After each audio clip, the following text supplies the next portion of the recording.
Good morning and welcome back to United TV. Carlos Baleba, is he going to be a Man United player very soon?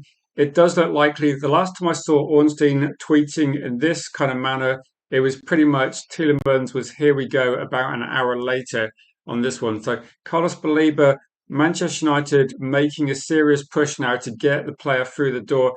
So we're going to go through the story. We're going to talk about whether we think he's a good fit for Manchester United. We're going to look at Manchester United's midfield rebuild. If it includes Baleba, Tielemans, Santos, is that good enough to replace what they had last season?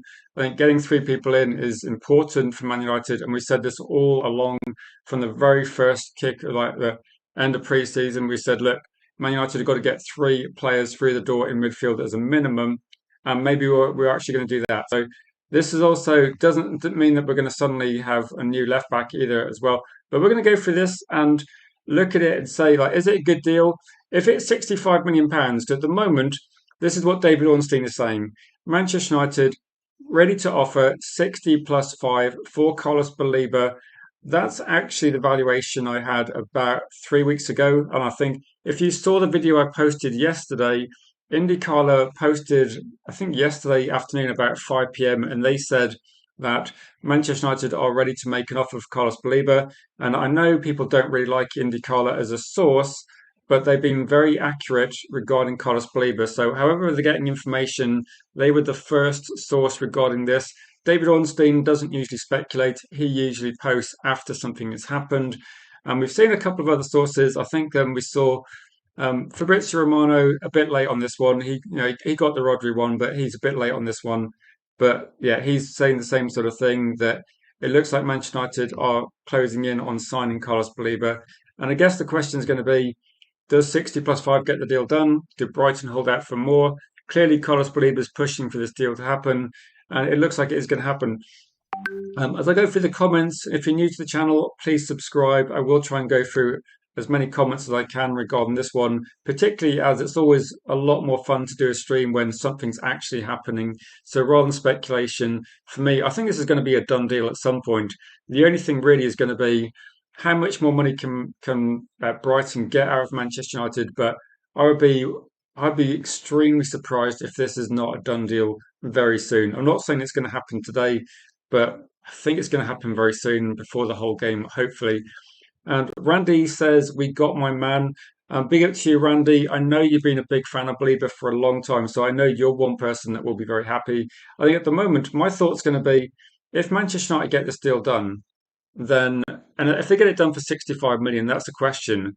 I think that's probably a good deal considering how much money other players have gone for. That's probably about half the price of Elliot Anderson, and Man United would be looking at a player that, let's be honest, he didn't have the best season last season, but his defensive numbers last season and what was not the best year for him, his defensive numbers were still in the elite level. I think in terms of winning his duels, he's pretty much near the top in the Premier League. And in terms of this defensive work, that's something that's never gone away. So he's always had that in his game, and it's to be honest, actually, that's the attributes that Manchester United actually need as well. So in terms of what Man United need, they need athleticism. They need someone that's going to be defensively solid as well. And I think ball winning is something that Carlos Baleba is phenomenal at. If you look at the data, he's winning possession back as much as anybody. His dual win percentage is something like over 95, I think. So again, an elite ball winner, very mobile. And maybe last season we didn't see him at his best. And I think 2 years ago we saw him at his best, where he was that running with the ball, something different to some of the other players in the team as well. Apparently, he's expected to be completely free from injury in September, and it's not a serious injury, his ankle one. But again, we saw with the medical and Edison, if there's any issue regarding medical, then it won't happen. But I don't think there's anything to be concerned too much regarding this one. Scott says, United injured player coming off a terrible season. I'll say people are saying terrible, but I think there was definitely some issues regarding that. But again, I think my judgment on Belieber, it's the same as Santos and Tielemans. I'm going to wait to see him in a Manchester United shirt and see how it works out. At the moment, I'd say over the last maybe 12 to 18 months, most of my United signings, I think if you go back to actually 2 Januaries ago when we got Dorgu, Aiden Heaven, and you look at Cunha and Buemo, Benjamin Sesko, Lamans, and we got, I think we've got Thompson, Tielemans, Santos. I don't think Man United have signed many bad players in the last 18 months. So I know it's like a short time, but in terms of making decisions, we are very slow and we're not spending crazy money. But I think overall, most of those signings would be considered actually a good signing as well. And also, the question is going to be, I've got a little picture here to say this is kind of what our midfield transfers are going to be looking like. And when we're talking about this, probably must be going back actually probably over a year in terms of like talking about the midfield rebuild. I would never have guessed these three players if this is what we end up with. And at the moment, we don't know how much Believe is going to cost. So they put 60. It's going to be more than 60, I'd imagine. But that's kind of the offer on the table. But there will be add-ons on that offer. But if you're looking at it, Santos about 50, 35 for Tielemans, probably I'd say 65, 70 maybe for Belieber. That's going to be three midfielders signed for, that's about what, 140 million maybe, if it, all in all, maybe 150 million pounds for three midfielders. And we did talk about this, saying that maybe Man United would spend about 150, 160. I don't think any of us would have guessed these three players individually. I think a lot of us would probably have put Belieber in there and then maybe thought, you've got Joe Gomez, you've got Edison, you've got Angela Stiller. I mean, you've got so many different options, like a Buwadi, or you look at, say, other options abroad. And maybe we're looking at it. I think most of us knew deep down we weren't going to be signing a player that cost like Tonali's price. I did think actually, if you lower the price of Matheus Fernandes, then I think Man United might have gone for him. Like he might have been a player we'd gone for if he was a bit cheaper. So again, I think Belieber, if he goes up in price or if Brighton are unreasonable, that's the only way I can see this deal not happening. But to be honest, after last season, I think Brighton are probably going to want to negotiate. I can't see Belieber's price going up, and I can't see Belieber moving to a different club. When he knows that there's significant interest from Manchester United, I can't see Belieber deciding to go to a different football club. So this is one of the situations where Belieber's come out and said he wants Man United. It's up to Man United and Brighton to negotiate a deal. So I'm not saying this, that Man United have got more power, but I think with Brighton, they know that they have to negotiate with Manchester United and try and broker a deal which maybe suits both parties. So I think that when we start looking at the price, my guess yesterday when I posted that short video, my guess was like about maybe 60, 65 gets the deal done. But maybe if this is Man United's first offer, maybe Brighton can squeeze a bit more out of it. But I think beyond that United have walked away from other deals. So I think that Brighton, this might be the best offer on the table. Like maybe if they can get close to 70, I think that might be the best they can get out of this deal. But what I'm going to do, I'm going to go for a few of the comments. And if you're new, please don't forget to subscribe, but also don't forget to vote in the poll whether you think this is a good deal as well. Doug says Belieber is a very good player. Unfortunately, think he's injured until I read that he was back in September, Doug. So we'll have to see what happens regarding that one as well. But the first couple of weeks of the season, I think that actually if you look at it until October, Manchester United only have one game a week. So this is one that I wish had been done a bit earlier. But again, hopefully there will be a stringent medical. And Andy said I thought Newcastle put a bid in. I did read somewhere actually. I read somewhere that Newcastle were interested. So you're right, Andy. There was definitely links with Newcastle, but I think Newcastle were holding off because, like, at the same time Newcastle registered their interest, was also the same time that Belieber picked up his most recent ankle injury. So that's the reason why Newcastle were. I think Newcastle were waiting to see what happened, but also I mean, Manchester United versus Newcastle for signings is something that I'll just say. If you're Newcastle, I don't think you bother with Belieber. Like he's been wanting Man United for so long. I think you just like Newcastle should just go for other targets. And I don't mean that disrespectfully towards Newcastle. I mean it's the same as Man United when we're looking at Elliot Anderson and we're looking at Gyökeres. Like those players were not interested in being Man United players the same way that Belieber's not interested in going to St James's Park. So I think that that's not going to happen either. Cheers, Bilal. I think sometimes information just falls accurately, and yeah. Randy says Belieber was always our top target. I think that this one, I think Belieber was like always on the cards, wasn't it? And the problem is that I don't know if Man United actually had top targets or whether it's about trying to find out which the best possible deal was. I think as soon as West Ham got relegated, myself and a few other people were thinking, right, West Ham relegated, they need to raise some money. So I thought that Matheus Fernandes price would actually be cheaper than Belieber at that time. And if that's the case, I'm pretty sure Man United would have gone for Matheus Fernandes. So I don't think he was necessarily the top target. I think he was definitely a target. Like, I think, but and Belieber interest has never really gone away. And this kind of like plan of like signing players that want Manchester United does seem to be happening, doesn't it? Scott's saying Brighton have cut his fee nearly in half and say they are not known for doing that. I mean, also, I think with the information regarding maybe looking at this, like with the, do you remember last year we were talking about, and I think a lot of people said that they were looking at Caicedo money for Belieber.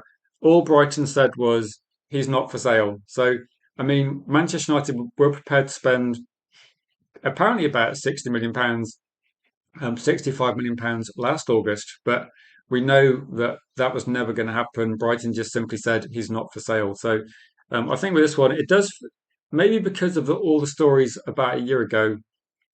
From a Manchester United fan perspective, it feels like we're getting a better deal. I mean, if we'd have never been interested in Belieber, we'd still be looking at it and going, it's still quite a lot of money, and there's still options out there. United side are saying we could have got Sangar for, I think he was like close to £50 million, isn't he? And so he does what Belieber does and has not had an issue with this knee. I guess with this one is one of these players is signed for Brentford, one of these players is signed for Manchester United. Then all we can do is wait till the season starts. And one thing that's going to be interesting this season is Elliot Anderson is going to be scrutinised at Man City. Baleba, Santos, Tielemans, they will be scrutinised at Manchester United. We're going to be looking at Tonali and Matheus Fernandes, who were a lot of Man United targets, and a lot of Manchester United fans wanted those players. They're going to be playing for Spurs. So it seems that most Premier League teams, and Bruno Guimaraes at Arsenal, and most of these Premier League teams are going to have different midfielders and high profile different midfielders as well. So in terms of like comparing the deals clubs have done, to be honest, have Man United got a better deal than Spurs? Have they got a better deal than Brentford? At this point in time, it's just impossible to say, isn't it? I mean, the worst case scenario, and I do agree with this one, the worst case scenario for any football player and any club is going to be injury issues like that. So if that doesn't happen, then yeah, I think it's a good deal for Man United. Big up to you, Solly says, get in there. Well done, United. Most significant signing since Bruno Fernandes. And Solly is very happy with this one, saying we just bought Elite. Well done, Manchester United. I mean, I would have to say as well, it's not like 100. It's not like 100% done deal yet, but it does look. When Onstein tweets, it looks like it's kind of in the post, doesn't it, at the moment? Big up to you, Tommy. It says, can believe we play left back. No, the problem is, I suppose the good thing is, like, Belieber obviously can't play left back, but one thing that Belieber can do is he can defend, he can tackle. So maybe having Belieber in your midfield is going to help the defence significantly. And the question, I suppose, is going to be when we start the season, like, Belieber might not be ready for the start of the season at all. Like, we're not expecting that because of the injury. But when everybody's fit and everybody's available, and you've got Mainu, you've got Belieber, you've got Tielemans, you've got Santos, then it gives Carrick a lot of options. So I think in terms of midfield, then if we get three new signings, then I can't really complain about. So I did say at the start of the window, we need three signings the same way that last year, like last year, I kept saying we need to get a goalkeeper. And we left it so late. I was kind of getting exasperated. And finally, we chose. And it feels like the same sort of thing. It feels like exactly the same situation that we're leaving it really, really late in the window. I don't know why we're leaving it this late. And is it something that is going on behind the scenes? Are Man United not sure which players to go for? Or is there, I can't think it's a strategy. Like it can't be a strategy to let every other club do their deals and then see what's left. Because if Man United had been in a, like, say, trying to make an offer, I guess if Man United made an offer for Belieber a month ago, then it's probably not going to be accepted because transfer fees have been crazy. Maybe they're thinking that there's no other club interested in Belieber. Maybe it's a good idea. I don't know. I don't think it's a strategy though. I think United just seem to be just quite slow at doing things for some reason. D Hex says Belieber will definitely go through brick walls for us, and say it's Belieber and who partners him. Says Solly. A lot of positivity for Belieber in the chat. This is I'll say from a Manchester United sort of content creator perspective, it's quite nice to have a conversation where people are a bit optimistic. I think with this one, Belieber obviously offers a lot of athleticism. I think there's going to be a lot of expectation regarding this. So when we look at our midfield, I think Santos, Tielemans, Mainu, the one thing that doesn't scream out at you, it's like kind of pace and like defensive issues kind of do rise themselves a little bit as well. So I was thinking in terms of this one, like Belieber plus Santos, Belieber plus Tielemans. I guess what you've got at the moment is you've got experience with Tielemans, and you've got like someone that now, none of these players replace Casemiro, but they are different players. And we've got someone that's going to be very comfortable in possession, like Kobe Mainu. I mean, Mainu isn't as good around the pitch defensively as someone like Belieber. So Belieber, you could see like, does he partner with someone like Tielemans? Is that going to be our first choice? Are we going to have Mainu and Santos pushing to get in there? I guess you have got a few players that are quite young, and for me, this does constitute a bit of a rebuild because we've gone for younger players. So if you think about the last couple of years, Christian Eriksen's gone, Casemiro has gone.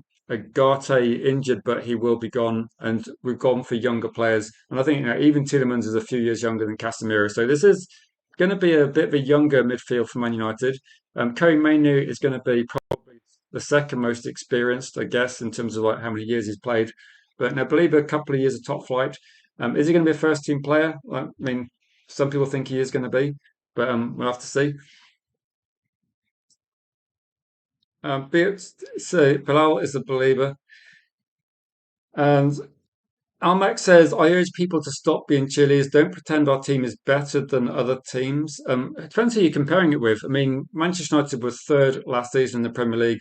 And I guess the expectation for a lot of fans is going to be, can they do something similar regarding that? I don't know. Um, I will say this, Randy. You're talking about one of the best players, one of the most influential signings Manchester United have ever made in their history. So I don't know. I don't know about that one. It would have to be something dramatic, and it'd have to be a title challenge to suddenly be that. But that's um, if you're right, I would love that. But yeah, this this is and does this change your perspective on the window? It's probably my question as well. But if Manchester United, this is the midfield rebuild, and there's going to be no more midfield signings if Belieber's done, and it does make you think, right? Okay, this is 150 million pounds spent on midfield, roughly. You've got, I suppose, like the 34 that came in from the sale of Rasmus. So overall, I think we had a net spend of about, was it about 30-ish or something before? So this is still like a net spend below 100 million. And Man United, if they can spend something similar and get Lewis Hall, then would people start thinking it suddenly becomes a transfer window that people were saying like between 0 and 3 out of 10 a couple of days ago? Are people changing their perspective a little bit regarding this one? Greg says Casemiro used to get caught out all the time for being too slow. So it's not all bad that he's been replaced by these lot. And yeah, this is something that United have been quite poor on transition for a few years. We've had a lot of issues being run through for a couple of years as well, going back a long time. So if you're looking at this, does it make us like somewhat stronger regarding in terms of what we're looking at as well? And Andy says this is a start. Say left back and striker now. Yeah, if we got this one, I mean, let's be realistic. Yeah, let's be realistic. It's a decent signing, but we don't know what the impact's going to be. And again, I think with Man United, it's about constructing the team, isn't it? And I think Belieber's profile sits very nicely in the squad in terms of what we're looking at trying to get. And with Tielemans, you got a bit of experience. With Belieber, you got some legs. I think Casemiro is going to be hard to replace, but you've got with Mainu and Santos, you've got players comfortable in possession as well. And I think that overall, the balance looks a lot better regarding this one. Big up to you, Mr. B. He says, seeing as I think he was going to be more than 100 million, at one stage, it's a very good price. So one thing I'm expecting to happen is we're probably going to get an update, hopefully quite soon. I'm guessing with this one, United are not going to want to waste too much time. And 60 plus 5 is on the table. I'm not expecting Brighton to go, great, fantastic, that's what we wanted, get the deal done. I'm expecting there to be a bit of pushback and a bit of negotiation. So, Manchester United, we've still got, I mean, to be honest, it doesn't really matter too much over the next couple of days because Belieber's not going to be ready to play against Hull anyway. And the expectation I've seen recently, and it might have come from the same source that said we're going to put an offer in, was that Belieber would be fully fit in September. So Manchester United, in terms of urgency, I guess it's about getting this deal done. But if we can get a left back done or another player as well, yeah. He did get substituted quite a lot. I'm not going to say he didn't. The question's going to be, is it a good signing? Randy says Mateta next. There is a few people talking about this and saying that they do think that maybe something's going to happen regarding United looking at a striker as well. We'll have to see if that happens. Big up to you, Jordan. Good to see you, my friend, in the chat. So 5 to 6 weeks of doing nothing, and it's Belieber. The question I've got, everybody, is like, is there any justification for taking this long to do a deal which we knew was going to happen? Like, is there any chance that at the moment, a year ago, Belieber said, "I want Manchester United." A year ago, Belieber signed terms that agreed contract terms with Manchester United. So nothing's changed. But why is it taken to this stage of the season that I don't think any other football club is going to be making an offer for Belieber because Belieber wants Man United, and it seems as simple as that. I mean, the only thing I thought was because Man United were looking at that we nearly got Edison and we got nearly got Matheus Fernandes, and as soon as we signed Tillemans and Santos, I just thought Belieber was like not going to happen. So why are we waiting this long? Which it's a good question. I mean, it's not like we suddenly pulled out a player none of us were thinking. Um, just doesn't make any sense, does it? Be it you, Stephanie. Good to see you. Um, no, yesterday when I was doing a video about of Carlos Belieber and an offer coming in. And I posted that, I think, about 7 o'clock last night. And I thought, okay, I think there might be something in this, but I didn't expect something to happen so quickly. And maybe for some reason, I don't really know why, but for some reason, different sources are very accurate on certain players. So for whatever sources IndyCar use, the Belieber stuff, they've been incredibly accurate regarding this one. Yoli said the price did go down 40 million, but yeah, again, I guess if this price gets accepted, then I don't know. It is a bit weird, isn't it? Because if you want to be positive about, if you want to be positive about Ineos, and I'm very, very rarely positive about Ineos, then it's incredibly frustrating that deals take so long to do. And it is really annoying. Is the end result worth the kind of annoyance and suffering? To I guess with this one, like when we got Lamans done for 18 million, is there any reason why we couldn't do Lamans like a month earlier and get him in for pre-season and get him into the first team before and not have to have Binder? I don't know. Uh, could we not have signed Belieber at the start of the window and then Belieber might not have picked up whatever injury he did? He might have been able to play pre-season with us and start the season. So is there any reason why we didn't do that? For me, it doesn't make a lot of sense. So I can't really. I think it's a genuine. No, it's a good question, isn't it? When people say, why can't we do these deals earlier?" Yeah, exactly. We don't know. We don't know where that is. Big up to you, Jeff. It's a bit earlier today for me, but it's not very often that we get genuine news. It's not very often we go, right, here is like it's not quite here we go, but it feels a bit like it's in the post, doesn't it? It feels like it's going to be happening.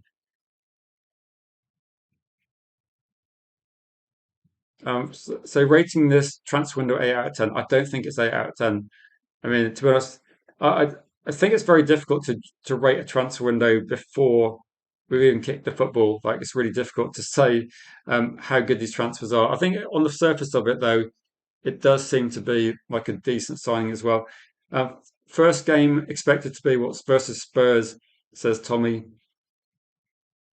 It might be that. It might be that. Luckily for Man United, then we only have one game a week until I think mid-October anyway. Greg says, I don't think Omar is thinking we better hurry up, guys. There's a group of people on YouTube getting annoyed with us. No, I don't think it's a big consideration regarding this one. So no, I don't. I think with this issue, it could be financial, and it could be that for whatever reason they're just waiting for Brighton to lower their price, and maybe this is an indication that Brighton know what's going to be happening, and maybe the situation regarding this is that Brighton have had a year to get players in to replace him. So yeah, not a big issue overall. So until he pulls on the shirt in Carrington, it's not done. No, it's not done yet, but is there anybody that thinks it's not going to happen? That it feels a little bit like in terms of like the offer.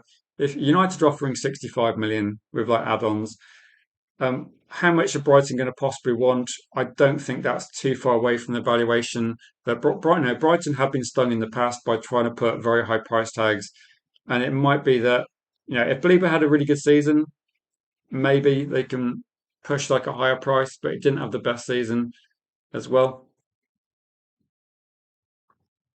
I think if United got a left back and they got so no say this like Solly's I think Solly's right in terms of some regards. If Manchester United actually got a left back signed and we got a backup striker, I think you'd have to look at the transfer window as a whole and go, now, if we got 5 to 6 players in for the first team, like I said at the start of the window, if we did that, then let's say Lewis Hall, and I'm not sure who would be the striker option, but if we did get those players in, then that would be a good window. But it would still be we still have we still have some people saying what about the centre backs, what about the right back? But if we get a left back in, three midfielders and a striker, I think that's a good window overall. But again, you're probably going to have to wait until you see them play until to judge them completely. Scott says this transfer window is a four and it's a complete gamble because we're expecting two signings, Santos and Belieber, to massively step up. Andy says if Ornstein announces it, it's practically a done deal, or am I wrong? I'll say genuinely, Andy, as soon as David Ornstein writes something, usually it happens. I think the only thing I've seen regarding, say, like if you remember the Tielemans story, David Ornstein said Man United are close to signing Tielemans, and about 1 hour later, it was Manchester United Tielemans. Here we go. So in terms of this, like David Ornstein usually tweets stuff when it's about to happen, and so all we can say is that Manchester United have made that offer. So, and Man United do not make an offer unless a player wants to join them, and they don't make an offer unless they think it's likely to be accepted. So, I'm not saying it's going to be accepted, but it seems like this is like 90% done, isn't it? It feels like it's going to be something that happens pretty quickly. And I think once United do actually get to this stage, it tends to happen as well. So, yeah, not really a big problem. Big up to you, Quinn. He says, we are 5 or 6 players away from a title charge and say Project 2028 is well underway for you. So, what are the final pieces then? Like Jude Bellingham, Haaland, Murillo. I'm trying to think who else we could get. But no, in terms of this, though, if Man United get, say, I suppose that towards the end of next season, we're going to be able to look at the team and go, right, who are first team players? Because like Benjamin Sesko, Cunha and Buemo, they're all first team signings. I think at the moment, because we signed three midfielders, okay, at least a couple of those players are going to be first team players. And if they're not first team players, they're probably going to be coming on as subs and they're going to give us a bit of depth. So this is for me, this is very different to, if you remember last season, we pretty much had Casemiro plus Mainu. And beyond that, there was just a big drop off to Agate. I think Toby Collier was like a combination of being injured and loaned out. So we just didn't have a lot of options at all. So this window, we maybe given Carrick at least a few options. So he can start two of these players. He can bring like one or two other players off the bench. I mean, Belieber can come on. If you got a lead and you want to protect it, Belieber would be a good option to come off the bench. Way, way, way better than Agate. And if you're looking at different stages of the game and maybe a bit of rotation for 2 games a week as well, then it does give Carrick a few options. And for me, this is kind of important because it's not necessarily about how many games like we're going to see from Belieber, but it does mean that Mainu, Tielemans, Santos, they're not expected to play every single match, which I think would have been a bit of an issue because a lot of players at Man United, you don't want them playing every single match. You want a bit of rotation as well. Quince, you're saying what? Left back, two centre backs, one midfielder, and two more attackers for 2028. I mean, to be honest, I think at this point in time, maybe in a year's time, we could be looking at now. We could be looking at saying that Aiden Hefner or Yoro look like a first team player in 12 months' time. So the story can change, but I think in terms of like fullbacks, maybe we're looking at potentially Dallo or Mazraoui. Maybe one of those players gets replaced. But again, that's kind of further down the line. The question, I suppose, is going to be: is this enough for Manchester United to try and get, like, I guess, minimum Champions League football next season? Is there any chance we finish like third or higher? I mean, we will do a season prediction show. There might be one tonight. I might do that tonight.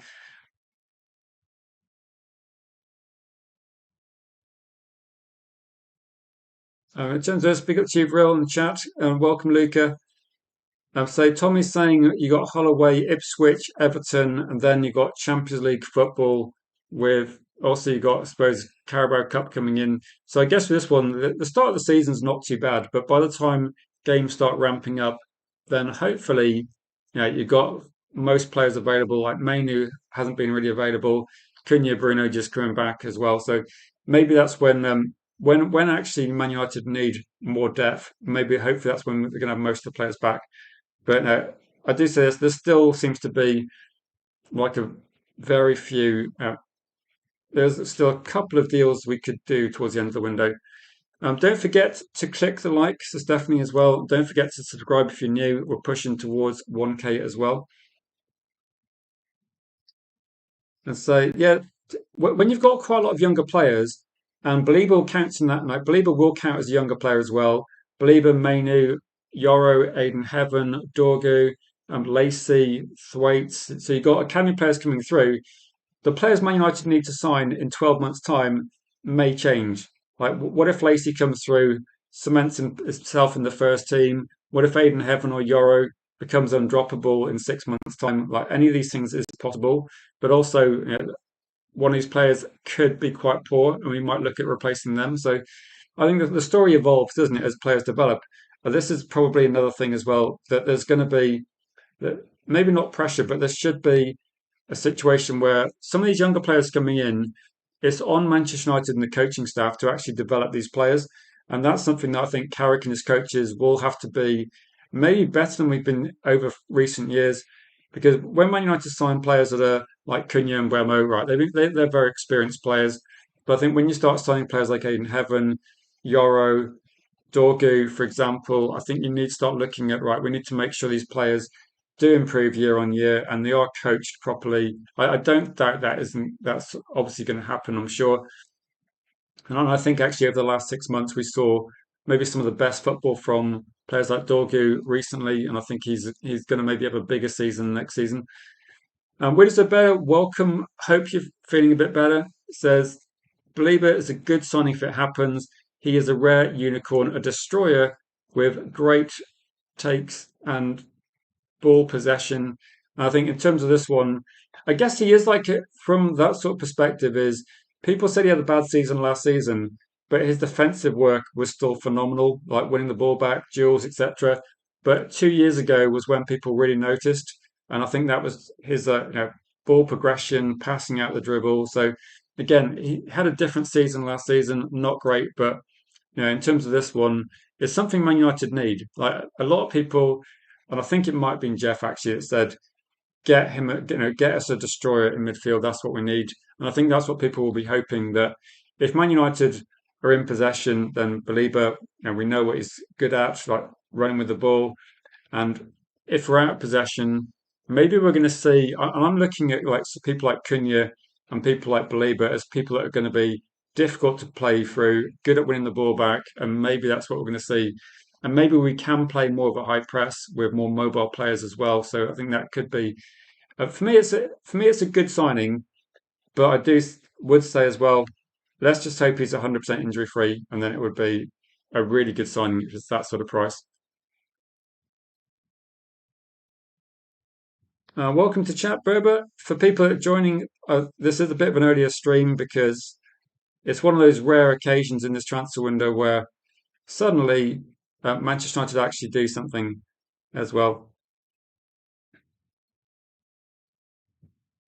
I think a lot of this is that people have different views on what's a good signing as well. So I would say with this one that I don't think Cunha was an average signing. I think Cunha is a very good football player. I think Mbeumo is a very good signing, and I think Lamens is a very good signing. And there's a reason why we went from being like we should never finish 15th as well, but we finished third last season. I know people say there was no Champions League, etc., but we finished third on merit. I think that I know there's a lot of negativity around the club, but we did finish third in the Premier League. And people can say, "Oh, Liverpool were off their game." Liverpool spent 500 million in the transfer window, so there's no excuse for Liverpool finishing below Manchester United last season. And will they bounce back? I mean, they haven't shown anything since they signed those players to suggest they might do. So I'm just going to give Man United a bit of credit. I mean, if we finish third again, then I think people have to say actually maybe these signings are actually working. But yeah, the Premier League season will be unpredictable, won't it? And Funchy says, "I can't lie to you." Well, never lie to me, Funchy. Just get in with your thoughts. I'm not expecting people to agree on this one because I don't think people agree on any transfer, so it's absolutely fine. The only thing is, we can probably agree Lamens was a good signing, can't we? And we can probably agree Agati was a rubbish signing.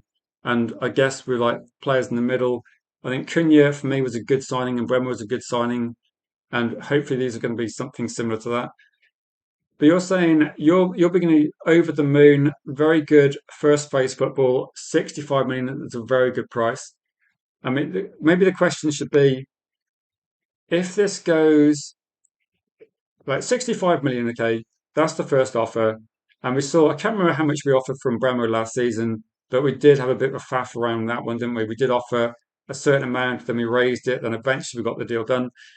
What if Man United end up paying 70, 75? Because I think 65, it's a very good price if we get that done. What if it's 70? I can't see it being a lot more than that based on like Man United's tightness more than anything, but I don't know.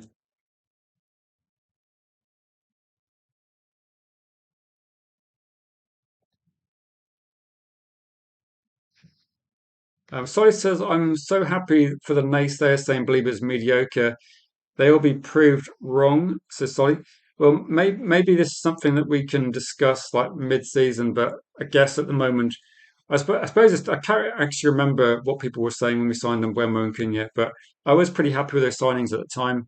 And I guess with this one, if Man United sign Belieber, I'm kind of I wouldn't say like really excited, but I can see it being a good signing for Man United. I can see Belieber adding a few attributes we've not got, but people will make a point which like taking I know people will use like a injury prone player and say what's going to happen as well, and people will be a bit negative about it. But I would say you can't really say it's a really bad signing unless he is poor over the next season, in which case we'll have to see. We go on this one. Welcome to the chat, G Wolf. Good to see you, G Wolf. So this is clearly important news. G Wolf on holiday. Big up to you, G Wolf. A few people were asking where you were. Hopefully you're enjoying yourself. And you said, "Told you we'd sign another midfielder." I think we all thought we were going to sign somebody, but no one knew who it was going to be. And I think the Belieber story had just gone a bit quiet, didn't it? And it's gone to the point where I started thinking, oh Man United, who are we going to go for? It just seemed to be a bit strange. But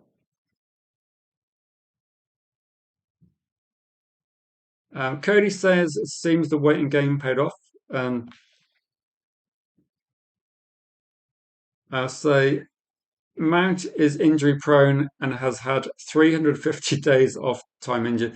Now, I think with this one that it's one thing to say like how many games did Belieber played last season? I know he got substituted quite a lot, and people are worried about that. I don't know. I think whatever happened at Brighton, then it obviously didn't go well last season. But we'll have to see if it's different at United. Greg, but no, yeah, Mason Mount is incredibly injury prone, and I think Belieber's only 22.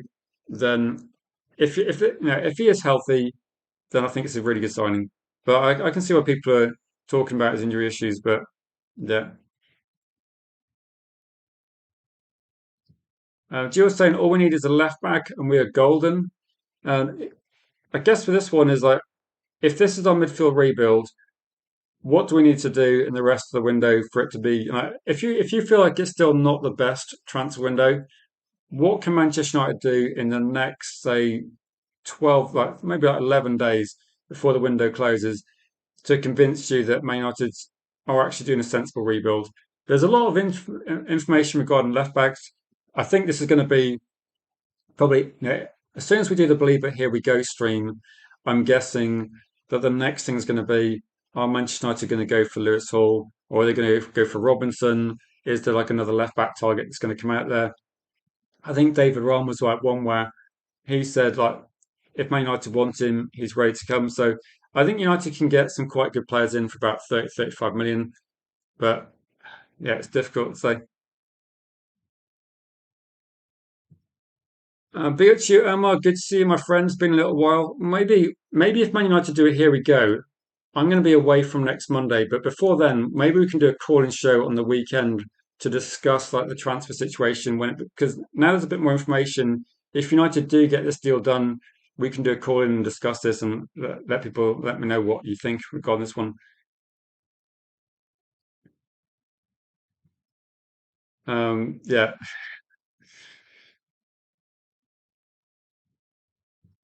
was James Milner not available? I don't think like how old's James Milner? I think Manchester United signed Tielemans, but no, Tielemans is still playing at a decent level. Got on that one.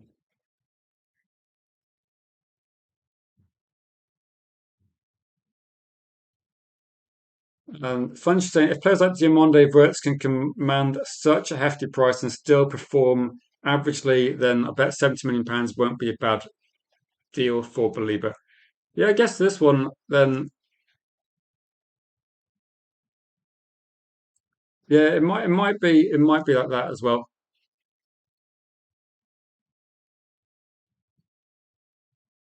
Weezer better saying in Belieber like a destroyer, Tielemans deep playmaker, Mainu say press buster. I think also Mainu very good at playing out from the back as well.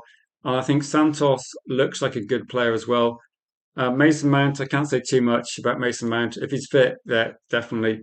Bruno Fernandez, though, incredibly creative. And you have got some, I guess, like with Lacey, Lacey could be like kind of a bit of a wild card as well. I wouldn't have too much expectation regarding Lacey, but I think he could have a decent season in terms of like stepping up from where he's been last year. So, yeah, very young. I think the thing it does scream out is that you've got a lot of, like, Bruno's obviously got experience, Tielemans got experience, but you've got a lot of younger players around them and a few more athletic players around them.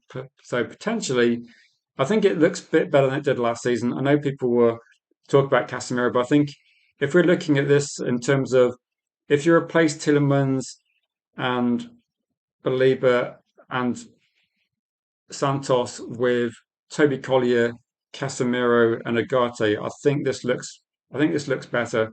I know Casemiro scored a lot of goals, but it does come with a price, and Man United were quite bad defensively when he's on the pitch. But we'll see. It's a different issue, isn't it? Yeah, for some reason, I think for some reason, the unknown to like, I don't know why this is, but a lot of the time, then Manchester United, we seem to be going pretty much exclusively Premier League. So um, I'm not going to sit here and say that there's not good options outside the Premier League. There certainly is good options outside the Premier League, and they would be cheaper. But for some reason, Manchester United, it feels a bit like they've decided that they're going to go Premier League. And I did see a story yesterday, and it was Bayern Munich. Like Bayern Munich might be trying to poach Ravel, if Vavela's the person that's scouting players in different leagues and does have this network in Germany as well, maybe he's going to jump ship if he's not been listened to. Because at the moment, I've said this quite a few times that I don't mean this as a negative, but all the players Man United are signing, then pretty much I could scout these players, and these are not difficult players to identify. They're players that play in the Premier League week in week out. So there's no deals here where players that are a bit of a no, not risky signing, but there's no players that are playing in different leagues, is there? So this might be one of the windows where all the players were linked to, and all the people that you can look at signing, then there was a lot of people to choose from. But it does seem to be that Man United are going for the Premier League players. I guess you could say that. I'm trying to think, Spurs did exactly the same thing. They looked at players in the Premier League and spent quite big money on them. If you're looking at, I suppose, Real Madrid bought a Premier League player. There's obviously good players in the Premier League, and the difference is going to be, I suppose, is money. And you're going to get slightly cheaper deals, possibly by the Premier League, and then maybe it's going to be a little bit more hit and miss whether they're going to work in the Premier League. Possibly, I think a lot of people look at Florian Wirtz and think he looked really good in the Bundesliga, but you drop him into Liverpool. People can say he looked better at the end of the season, but it's still a disappointing season considering how much he cost as well. Funchi says many of us are quick to criticise Belieber last season, but we all forgot that Casemiro also had a crap season before he. I guess that Casemiro finished quite strongly, didn't he, as well? And now I would say that if we get a situation where this is our midfield signing, I think most fans are going to be give these players a chance. Like you're going to have to give these players a few games before talking about them as well. Scott's saying you're worried about this being an expensive flop. The club can't afford to move on after for 5 years. Yeah, it was actually posted as well by I think it was either Ornstein or Indy Carla that Man United would be offering Belieber 5-year deal as well. So if it doesn't work out, then it wouldn't be great. But it for me, I don't see it as being a bigger negative as some of the signings we've made in the past. So I can't see this being like an Anthony sort of flop. I can't be seeing it being like a Sancho type of flop. And with this one thing I think you can be assured of is Carlos Belieber is going to come 100% fully motivated. This isn't going to be the same attitude we saw from some players that come for the club. I think Belieber, he's going to put maximum effort in, and this is a dream move for him. And this is kind of what you want. I know as fans, like people go, "Oh, we want to get Anderson in." Anderson had no interest in playing for Manchester United. That's the problem. And other players don't seem to have much interest. Want to go to certain clubs. Carlos Belieber, he wants to join Man United, and I know that people say, "Are we only going to sign players that want to join Man United?" And maybe there's some truth in that, but you do want players that want to play for the badge because that's going to be something that certainly you need a lot of fight in the Premier League. So I think at the moment, my viewpoint would be this is a good signing, but if it goes really wrong, then fair play to people that called it out now. We'll have to see. Um, yeah, I guess Al, maybe we can see how well Brentford do with this player. He was obviously a good player in France.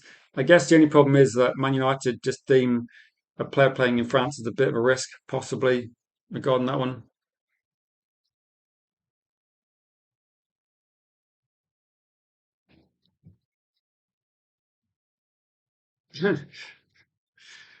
Uh, I was going to say, does your expectation of Manchester United change? And as I said that, Berber's posting we're in a title race now, and say, yeah, I think you're saying we're in a title race, but we do need like a left back, maybe a centre back, maybe a backup striker. So I think we got a good starting 11.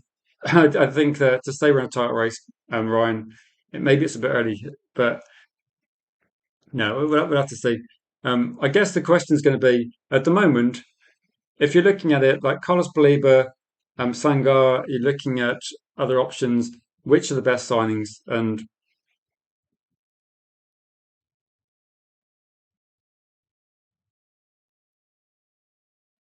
also, you wanted Baleba before he went to Brighton, say at 26 million. I think with this one, yeah. So you're thinking he's bad value at 70 million pounds.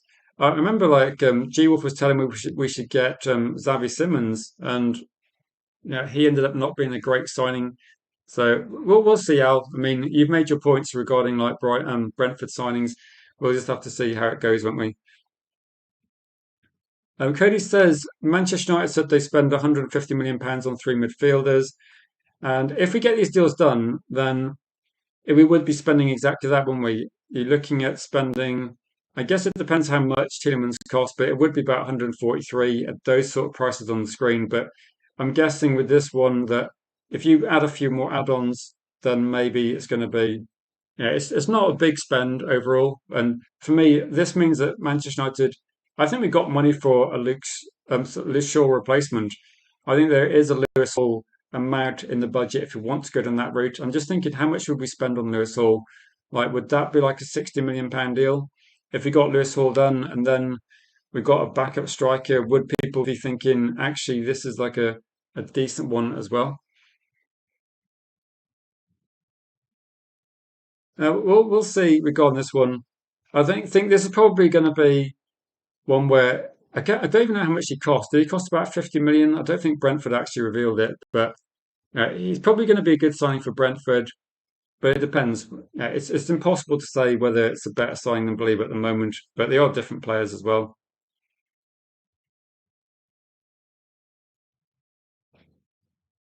Solly says, one thing I'm noticing is it is quite divisive. There's definitely a few people like Randy, Solly, and a couple of other people that are very happy about the signing. I think a couple of people are also a bit disappointed by the signing. I think when I did a short video yesterday, I did get a few comments on it, and a few people were saying that they were a bit disappointed by if this was going to be our third signing. But I would just say just be open-minded. I mean, we don't know exactly how Carrott's going to be setting up. It does give him the scope to try and do a few different things. Maybe we're going to be playing a bit more unpredictably. Maybe it's not going to be the same in every game, and it does give him a few options and it does give him a mix. It gives Carrick a mix of athleticism and creativity, people that are good on the ball, and we still got the good players that were good last season. Stolly says, I think it puts fear in other teams having Belieber, and so Bowen might joke, but my estimation of how far this team can go went up by a decent amount today. So maybe this is a good point to say that I will do a stream. I think tonight we'll be doing a stream looking at doing like a season prediction. I might do that maybe like 7 or 8 o'clock tonight. But what I might do is I might do a tier list and maybe this is a good time.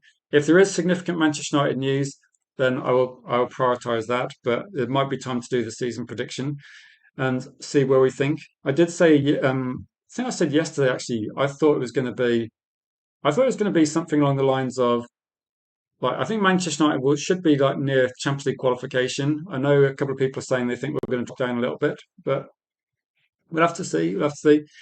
Big up to you, Jeff.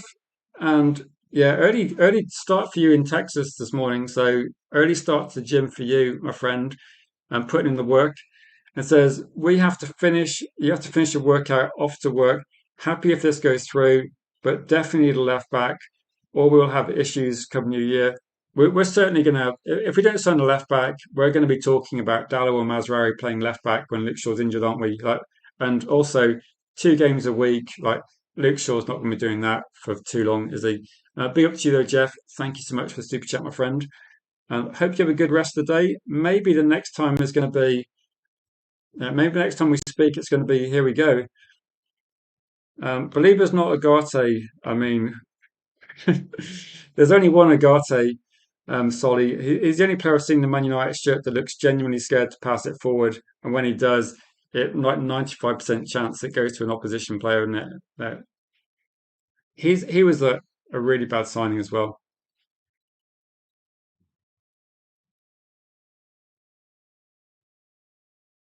I was saying when Otamendi was like a child, was City even in the Premier League? Um, Cody says, Belieber only wants United plus the fee is around the range of what Ineos love to do. This deal happens. And do you think this one is that does it definitely no, does it definitely happen regarding this one?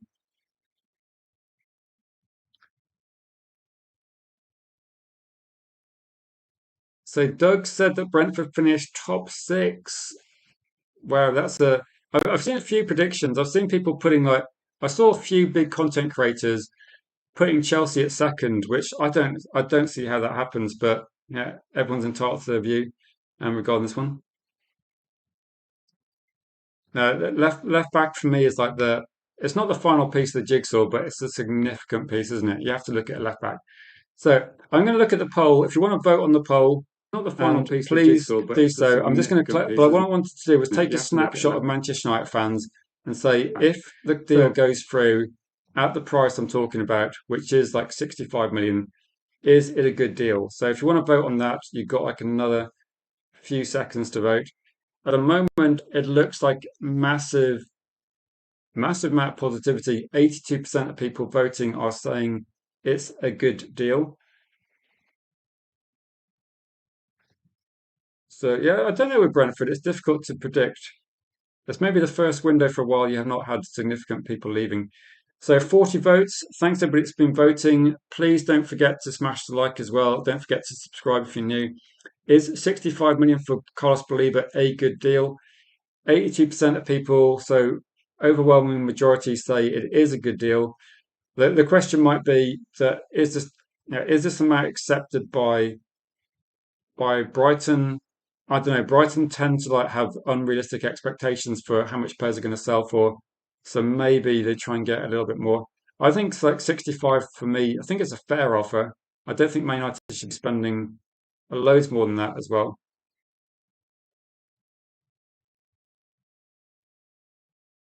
The 21st, so you're back in 2 days' time, G Wolf.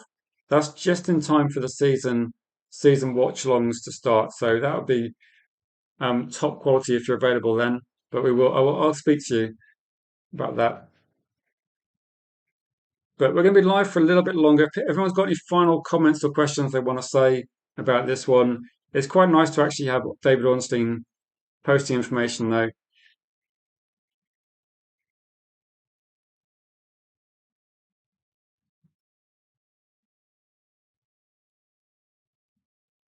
So I think Randy, this might be when I saw the news, I know how much you've been wanting Belieber, so I guess you're going to be extremely positive. And I think Al was like wanting different signings. I'm not going to be happy, but yeah, maybe this is going to be improving the team. Do people prefer Belieber over Alex Scott? Um, I don't know. I don't know. Al, who do you think suits Manchester United better? And Alex Scott is apparently not for sale, but would be more expensive. I don't know. I think the difficulty is going to be is if you bought Alex Scott but couldn't get a left back, or you got Belieber plus a left back, what would be the better deal? Maybe, maybe it'd be a question of if you get Belieber and you can afford Lewis Hall, but if you buy Alex Scott, you can only afford Robinson.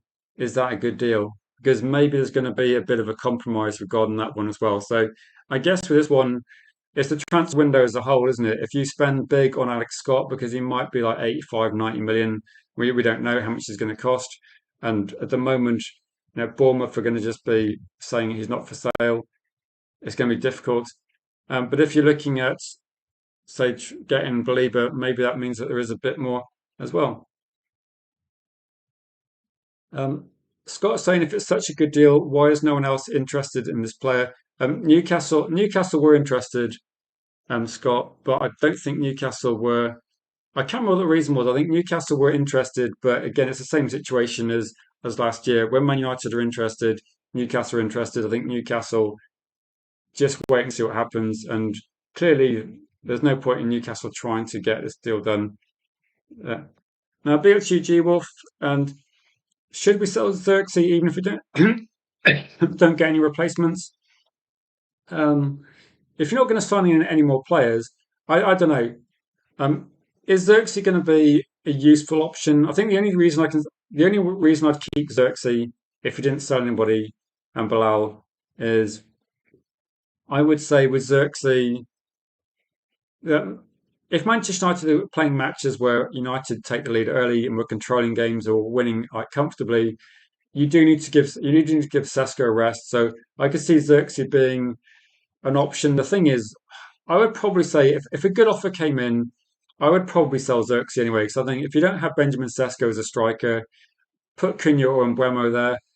If you're going to bring someone in midfield, then I don't see that Xerxes your best option either. I just don't think Xerxes features as part of Michael Carrick's plans.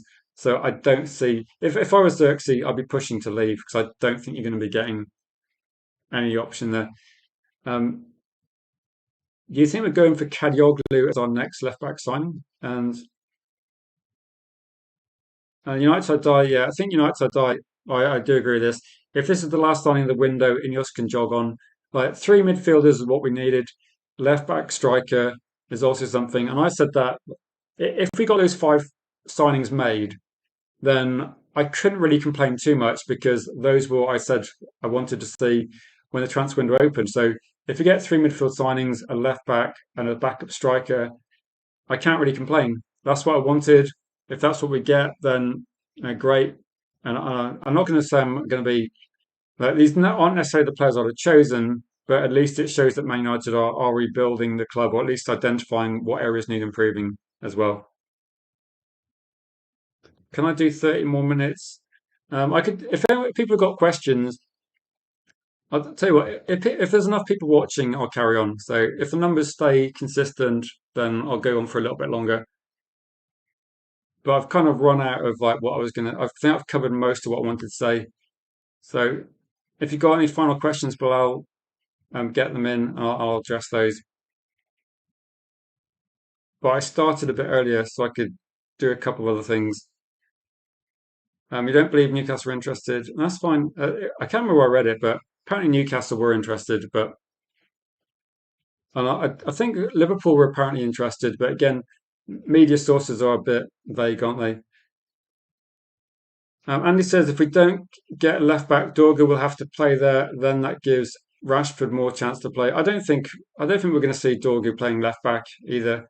I think what we're likely to see is if Manchester United don't sign a left back, the most likely scenario is going to be Mazraoui or Dallo play left back. Yoro might play right back. So I think we're going to just be reshuffling players in the defence. I think Dorgu is going to be an attacking player, and he's looked good in those positions. I don't think Man United are going to reshuffle too much. I think what's happening here is um, Yoro played right back, did okay. I think that's what we're going to be seeing as well. Have we got any clubs coming up? So tomorrow evening, I'm going to have to message a couple of people, but I think we might be able to get a whole fan on tomorrow for a match preview, which we're going to try and do this. We're going to try and get more rival fans coming onto the channel in terms of like getting a different opinion, different voice. So we will be trying to do that. And hopefully we can do that tomorrow night because that's Thursday, isn't it? So we're trying to do previews a couple of days ahead of schedule. There's a lot of other content creators I speak to, but it depends. We're all doing kind of the same sort of content. So possibly, but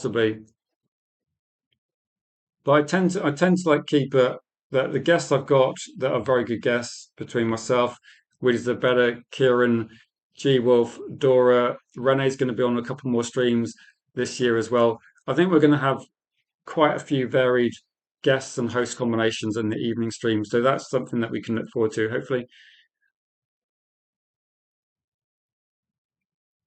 So I'll go for the final comments. Xerxes is not a striker. I mean, I'm not sure what Xerxes is at the moment. Randy's saying Hall is the best English left back, not the best in England. No, he's definitely one that I think United are interested in, but he would represent probably the most expensive one as well.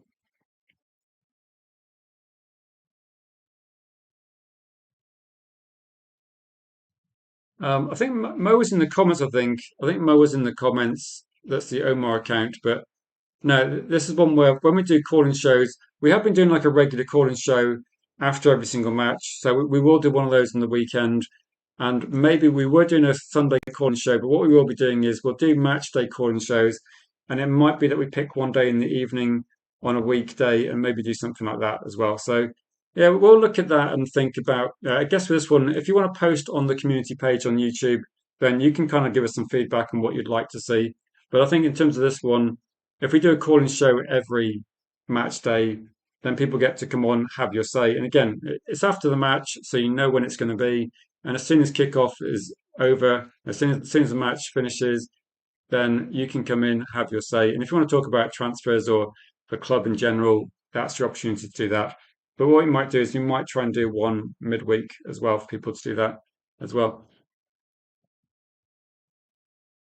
If Avell goes, you're going with him. I don't know. If Avell goes, then I think that there's a bit more to this story than has been put out there. Somebody left a comment on the short I did a couple of days ago and say Christopher Vavell, a lot of his ex-colleagues from Leipzig have gone to Bayern Munich, so there might be a reason he's looking at moving to Bayern Munich, and it's not because of like the necessarily the club or what's happening. It's because some of his ex-colleagues are also there as well. So Bayern Munich do raid the Bundesliga and do try and get everyone in there as well. No, no worries, Bilal. No worries. It's good if you've got like a good social life. That's not a bad thing. And to be honest, there's been a lot of times where I'm going to be going away from next Monday, and also the holidays are a bit of a. If when you've got children, like holidays are a bit more of a struggle with different people and different things happening as well. And we lost Jiwa for a couple of weeks on holiday. Other people have been away as well. So once we get back, once we get back to the season, then we're going to have like a good range of guests to come on as well. I don't think we're going to pay £70 million for a left back, but we'll have to see. Is left back a priority? Says Bilal. It should be a priority, shouldn't it? I think anyone with like a quarter of a brain knows that Luke Shaw can't play like 60 games a season. I don't think Luke Shaw's going to play like 40 games a season. And but again, we'll have to see what happens with that one.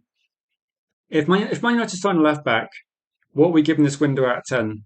Like as a rough mark, what would you give this window out of 10?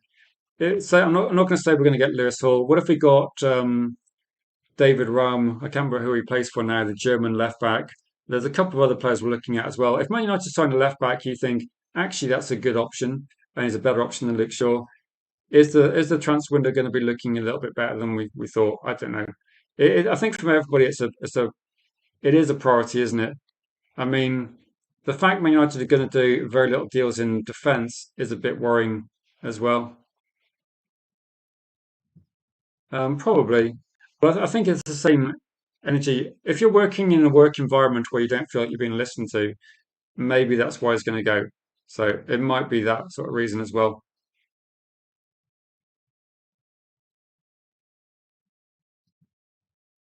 Cody says if we sign Belieber, that's a six. If we sign Hall, that's an eight.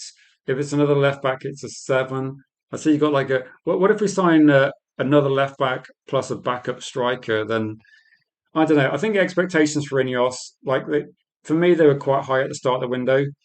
They probably came down a little bit, but yeah, I think it's very difficult to compare when you look at other clubs doing quite big deals. If you're a Spurs fan, I think you'd be very excited by how much they're spending in midfield. If you're a Man City fan and you're getting um, possibly going to be getting three top quality midfielders for a big amount of money, you might be quite excited. But no, this is kind of Man United's midfield rebuild on screen. I don't think it's too bad. I think that these players definitely improve the squad. It's going to be up to Carrick though to try and maximise what we can get out of this team. And I guess the one positive I would say is that this team is quite young. Like Santos, Mainu, Baliba, potentially they're all early on in their careers. They should all develop and should all improve. So, I mean, hopefully that's going to be the case. And maybe it's a bit of a gamble, but again, we'll have to see. So left back, you're going to give it an eight or nine.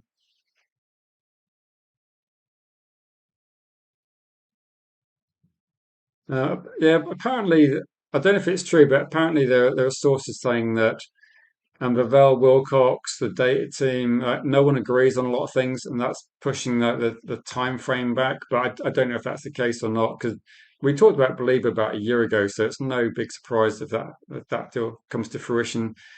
Greg says, I agree. If Abel isn't able to come up with the kind of players we want, then we should get rid of it. It's a waste of money. Say he's not in tune. So I think with this one, I don't want to say anything too negative or too positive about Bavel or Wilcox because nobody knows 100% who's making the decision. I mean, I think Vavel's going to be offered like a head scout role at Bayern Munich. I don't know how senior that's going to be in relation to the club, but I think at Manchester United at the moment, I think Wilcox has priority or has the final say, and maybe for Vavel, if he gets more power at Bayern Munich, I think he'd leave. If I was Vavel and whatever's happening, if you're going to be getting a promotion but also working back with colleagues, then why would you not? Why would you not? Welcome to the chat, Stream Puller. Hope you're doing well. Says price isn't that bad. Then I did do a poll early on in the stream, and the question I put to people watching was, if Manchester United sign Belieber for £65 million, is it a good deal? And over 80% of people voted it was a good deal. So I think most people are thinking something similar to like you're saying as well. So I think most people are looking at it and going, yeah, we think most fans are saying it's a good deal. And the question would be, I suppose, is I would not be surprised, and I've said this a few times, I would not be surprised if this is just the start of the story. And if I was Brighton, I'd probably say that's not enough money and just try and push the price up a little bit. Because I think Man United will go a little bit higher than this. Like, they've got any other serious targets, I don't think, as well. And Omar says Vivell didn't want Kone, but I don't know if he wanted Belieber, but he didn't mind him. Whether Wilcox wanted Belieber for sure. I mean, I remember like about 2 years ago, it might have been when we had Eric Ten Hag even, or it might have been at the start of Ruben Amorim, where Manchester United's apparently their main targets were going to be Adam Wharton and Carlos Belieber. And 2 years later, we look like we're getting Belieber. It looks like Adam Wharton might be a Liverpool player, but he would be even more expensive. So I think also Santos we wanted a year ago. I'm guessing Tielemans we wanted a while ago. Benjamin Sesko we wanted a couple of years before we signed him. So a lot of these signings, they're not knee-jerk reactions. They're not sudden things. For some reason, it just seems to be taking an awful long time to do these deals.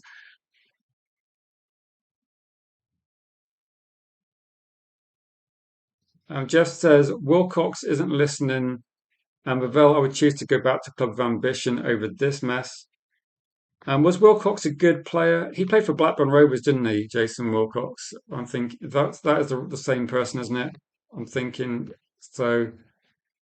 That's, I think with Jason Wilcox, was he a good football player? I'd say Blackburn Rovers were a very good team at that point, but I don't think he would have been. For me, he was like he went. He didn't stand out. I knew the name because he played for Blackburn Rovers, and it was like a really good team between like probably like 1993 and 1990. I'd say six. They were a good team, but I think they were a good team because they had Shearer, they had Henningberg, they had who was it like Colin Hendry, and who else was quite good? Batty was decent. Flowers was a decent goalkeeper. But I think mainly it was like Alan Shearer's goals. But I don't even remember how good Wilcox was. You had Warhurst as well, Ripley. They had a good team. They had a solid squad of players. But I don't remember him being any good, to be honest.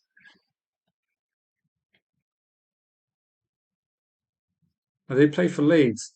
He played for Blackburn till about 1999, so he must have gone to Leeds like near the end. And Leeds might have been that might be when Leeds dropped down the leagues, wasn't it? I don't know. Played in a good team though. Would have won the Premier League title in 1995, wouldn't he? Yeah, I guess for this one is if he goes to Bayern Munich, then maybe with Ravel he'll be scouting German players because Bayern Munich tend to buy the best players in Germany historically. So maybe that's going to be them raiding the league a lot. I don't know. I don't know.